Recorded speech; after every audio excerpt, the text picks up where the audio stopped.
Magandang araw po sa inyong lahat. Sana po ay nasa maayos kayo na kalagayan.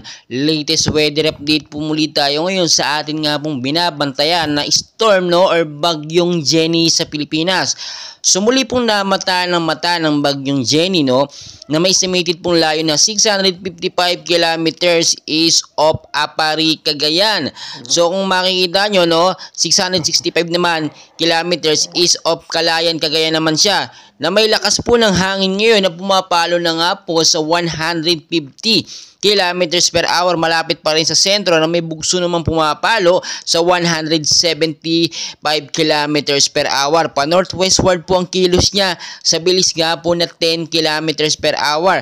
As you can see naman po sa ating pinaka-live radar, halos talagang dikit na siya dito nga po sa bandang north or bandang north central Luzon. Sa ilang bahagi po ngayon ng Metro Manila, nakakaranas ko nga po ngayon na malakas sa pag-uulan dahil nga po sa bagyong Jenny. So tignan nyo mabuti yung pinakamata ito nga pong storm na bagyong Jenny. Makikita nyo naman 150 kilometers per hour at lumalakas po yan sa paglipas lamang po ng ilang mga oras.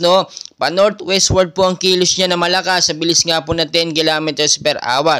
So sa ilang bahagi po ng Metro Manila, apektado na nga po ngayon at nakakaranas na nga po ng malakas at patuloy na pag-ulan kasama pa dyan ng malakas na hangin.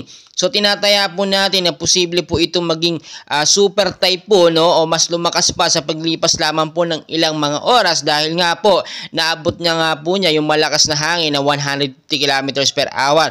So sa paglipas po ng ilang mga oras or within 24 to 48 hours ay tinataya natin na mas malakas pa o posibleng mas lumakas pa ito at yung direksyon niya ay dumikit palalo dito sa bandang Luzon area natin. So makikita nyo sa ating live radar halos tumbukin niya at ang direksyon niya po ay malayo pa Inaasahan po natin magi-stay pa ito ng ilang mga araw dito nga po sa bandang Central Luzon or North Luzon at makakaranas tayo ng malakas sa pag-ulan. So ngayon pa lamang po maghanda na tayo, lagi tayo maging updated sa lagay ng ating panahon, especially sa mga LGUs na siya nga po nagsususpend ng mga klase. Kapag alam natin malakas o may patuloy na pag-ulan, kahit walang suspension, pakiramdaman po natin yung mga anak natin, wag na natin papasukin.